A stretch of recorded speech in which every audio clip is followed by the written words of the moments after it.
संविधान में जो आपको अधिकार प्राप्त है समाप्त, संविधान में जो आपको मौलिक अधिकार प्राप्त है समाप्त हो गया। जो आपको देश के संबंधित कोई विषय रखने की आजादी हो समाप्त। संविधान की तो हत्या हो गई कि आने वाले दिनों में हम आज जो संविधान की चर्चा हो रही है उसके अनुसार चल सकें। आप मोदी जी को संसद में बोलने नहीं दे रहे हैं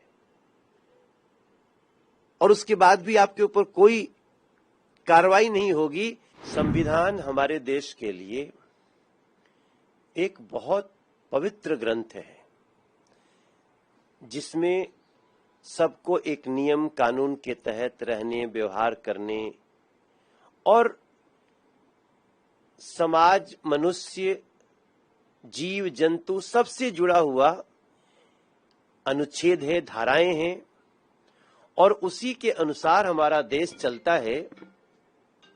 तो मैं मानता हूं कि उस संविधान को 25 जून 1975 को कांग्रेस के शासन में उस संविधान को दरकिनार कर दिया गया, आपातकाल घोषित कर दिया गया। और आपातकाल घोषित करने का मतलब था कि संविधान की सारी धाराएं समाप्त, संविधान में जो आपको अधिकार प्राप्त है समाप्त, संविधान में जो आपको मौलिक अधिकार प्राप्त है समाप्त हो गया। जो आपको देश के संबंधित कोई विषय रखने की आजादी हो समाप्त। और जो ऐसा बोलता था उसको जेल के अंदर बंद कर दिया गया। ये 25 जून 1975 को हुआ।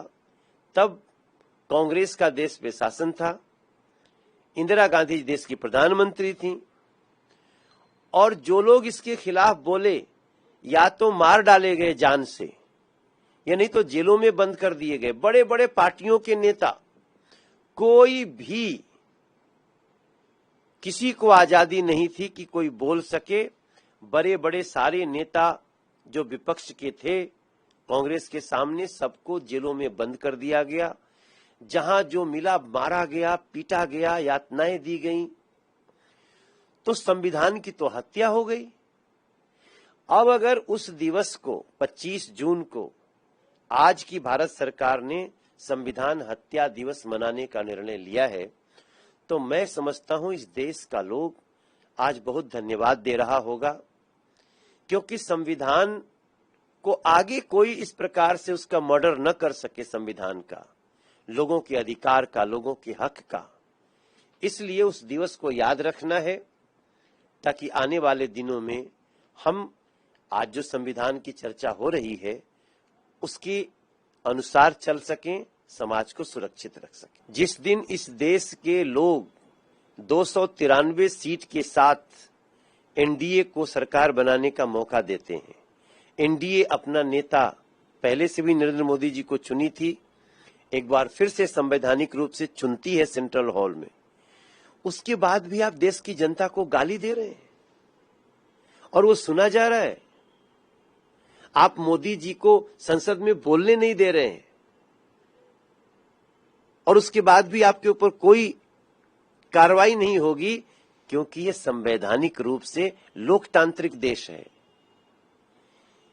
वो जो भी बोलेंगे हम सुनेंगे, उनको बोलने की आजादी है। लेकिन उस कांग्रेस ने तो बोलने की आजादी ही छीन ली थी।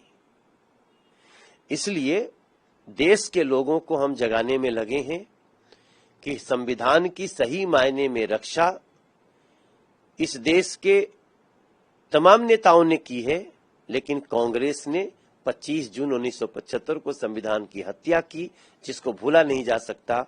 मैं अपनी तरफ से देश के गृह मंत्री अमित शाह जी को बहुत बधाई देता हूं, उन्होंने ये सूचना दी है। मोदी सरकार को मैं धन्यवाद करता हूं, मैं भी उसी पार्टी का एक सदस्य हूं। मैं बहुत खुशी व्यक्त करता हूं कि संविधान की जिस दिन हत्या हुई उसको याद रखना है ताकि संविधान को कोई खरोंच न पहुंचा सके मोदी जी के रहते।